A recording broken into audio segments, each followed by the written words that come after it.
Tu veux vraiment savoir ce qui se passe lors de la visite médicale ou encore tu veux vraiment savoir ce qui se passe le jour de la signature de ton contrat. À savoir, es-tu vraiment en santé ou alors as-tu cette maladie disqualifiante ou encore présentes-tu ce qui va faire en sorte que même si bien avoir passé ton ASVAB test, tu ne peux pas rejoindre l'armée américaine. Salut à tous, mon nom est Ulrich Koussembe, membre de l'US Army Reserve en tant que 60 Delta. Aujourd'hui, nous allons parler de la visite médicale pour rejoindre le service militaire américain, bien sûr. Et cette visite médicale se passe au MEPS. MEPS encore qui est appelé Military Entrance Processing Station. C'est là-bas même que, vous allez aller passer votre test de ASVAB final. Et encore, vous allez bien sûr aller faire ce de quoi nous allons parler aujourd'hui qui est la visite médicale. Alors, la visite médicale, bien sûr, se passe de haut en bas. Et bien sûr, on va pouvoir checker si vous êtes en mesure de pouvoir accomplir la mission. Parce que c'est ça le but, en fait, de l'armée américaine.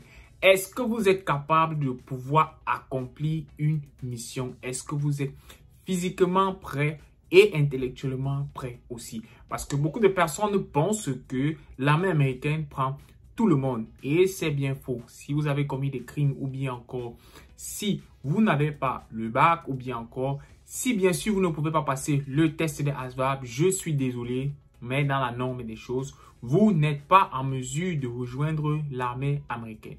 Alors, sans toutefois tarder, nous allons entrer dans le vif du sujet. Alors, partir au MEPS est une étape importante, est une étape incontournable, bien sûr, quand vous allez rejoindre le service militaire américain.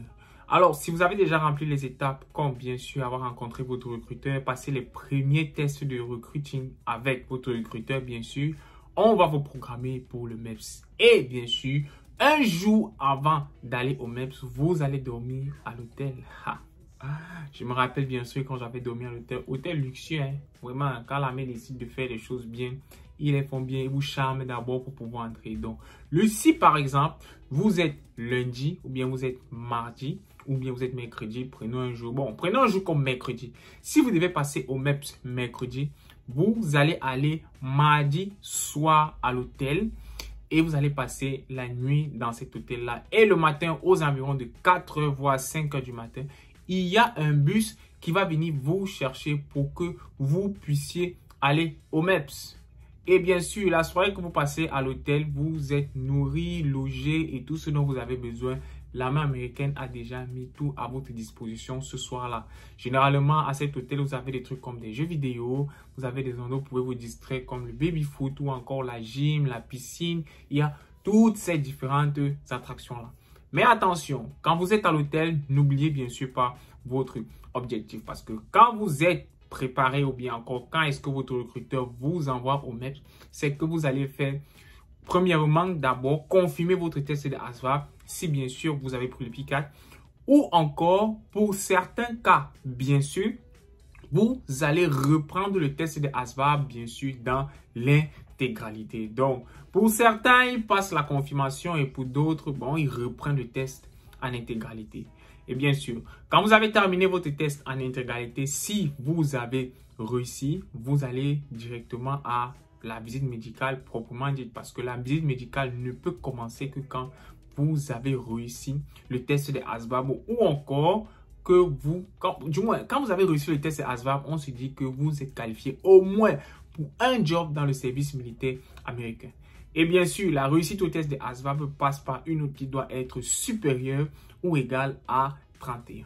Alors, qu'est-ce qu'ils vont checker en premier? Ils vont commencer par checker votre sang. Ils vont d'abord commencer par prendre une prise de sang en début de journée, bien sûr, pour que à la fin de la journée, ils puissent avoir les résultats de vos examens de sang. Ensuite, maintenant, ils vont vous poser des questions à savoir, est-ce que vous avez fait ci, vous avez fait ça, vous avez de toute manière, votre recruteur est censé vous préparer à cette première étape. Ensuite, maintenant, vous allez passer aux examens physiques. Ces examens physiques-là sont là pour checker votre habilité à vous mouvoir. Ils vont checker vos articulations par des petits exercices simples. On va vous demander peut-être de faire le saut de crapaud ou bien encore de marcher avec les mains sur la tête ou encore toutes ces différentes petites activités-là pour décerner un petit mal que vous avez peut-être avant de rejoindre l'armée américaine. Parce que après avoir signé votre contrat, ils sont totalement responsables de vous. Ce qui veut dire que si quelque chose vous arrive pendant le service militaire américain, ils ont le droit de vous couvrir ou encore ils ont le droit de vous soigner. Donc c'est pour ça qu'ils checkent tous ces éléments-là, bien sûr, avant que vous ne puissiez rejoindre le service militaire américain. Ensuite, maintenant, ils vont checker vos yeux. Pour ceux qui m'ont posé des questions à savoir, quand j'ai mal aux yeux et tout, oui, tu peux avoir la myopie, tu peux avoir mal aux yeux et rejoindre le service militaire américain, bien sûr. Donc, il y a cet examen-là que vous allez faire. Et là-bas,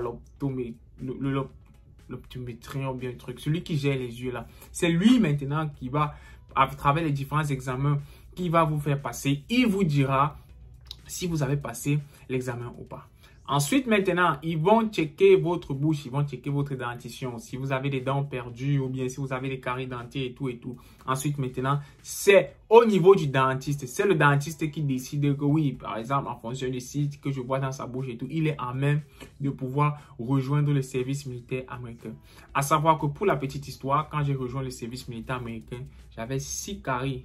6 grosses caries. Tout simplement pourquoi? Parce que j'aime manger le sucre, j'aime manger tard dans la nuit. Et généralement, des fois, je suis guilty. Je ne me brosse pas les dents la nuit avant de dormir. C'est une mauvaise habitude. Du moins que j'ai corrigé il y a de cela 2 à 3 ans, bien sûr. Mais quand je rejoignais l'armée américaine, je n'avais pas cette culture-là et tout. Donc, arrivé à l'intérieur de l'armée américaine, ils ont retapé toute ma bouche et actuellement, je suis nickel. Tout est OK. Donc, c'est au dentiste, bien sûr, de décider si votre dentition, vous êtes en même de pouvoir rejoindre l'armée américaine, bien sûr. Ensuite, votre recruteur a déjà envoyé votre package avec votre taille, votre poids. Mais arrivé encore là-bas, ils vont prendre vos détails, ils vont prendre votre poids pour pouvoir calculer votre indice de masse corporelle pour savoir si vous êtes en surpoids ou bien vous n'avez pas le poids et tout. Donc, avec cet indice-là, ils vont déterminer si, bien sûr, vous pouvez passer la visite médicale ou pas. Ensuite, maintenant, ils vont regarder vos oreilles. Pour la petite histoire, bien sûr, vous allez être étonné, mais les oreilles sont tellement sales. Parce que quoi? Quand vous prenez un cure-dent et vous nettoyez vos oreilles comme ça, vous poussez le cérumen à l'intérieur, ce qui fait en sorte que ce cérumen-là va s'accumuler durant des années et des années. Et quand ils vont aller inspecter vos oreilles, ils vont voir énormément de saleté. Et ils vont vous demander d'aller nettoyer vos oreilles.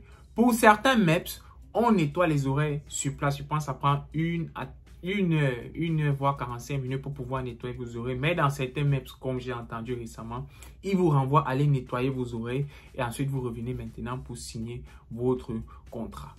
Après maintenant, ils vont bien sûr vous poser des questions de manière directe pour déterminer votre niveau d'anglais. Si vous êtes en même bien sûr de pouvoir recevoir ou bien de pouvoir appliquer un ordre de mission, le docteur va vous poser ces différentes questions. Après avoir passé toutes ces étapes-là, c'est où maintenant vous allez aller dans la fameuse chambre pour aller signer votre contrat. Parce que quoi? Tout est échelonné, tout est organisé. 1, vous devez contacter un recruteur. 2, vous devez passer ce qu'on appelle le OPATEX. 3, vous devez passer soit le P4, soit le ASVAB, aller confirmer au MEPS. Ensuite, maintenant, vous devez passer la visite médicale où ils vont faire le background check et tout ce qui va avec, regarder tout ce qui va mal sur votre corps. Et ensuite encore, j'allais oublier un élément vraiment essentiel là où certaines personnes m'ont demandé, est-ce qu'on se déshabille au MEPS? Est-ce qu'on regarde tout? Oui! Vous allez vous déshabiller nu, comme vous êtes né devant le docteur. Il va vous examiner clairement. Vous allez vous pencher.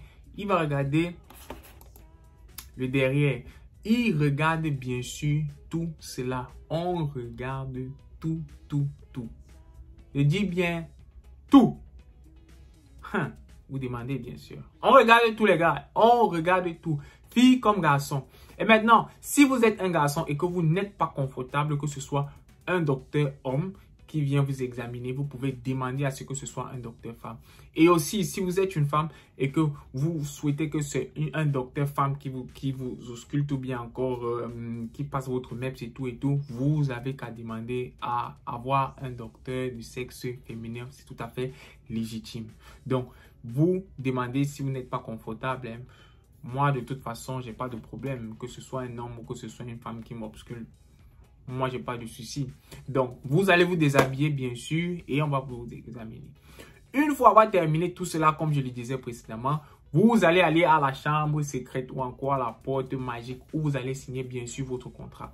Et dès que vous avez signé votre contrat, vous allez vous diriger directement à la salle où vous allez jurer allégeance au drapeau et vous allez jurer solennellement que vous avez rejoint l'armée américaine et vous êtes prêt, bien sûr, pour accomplir la mission.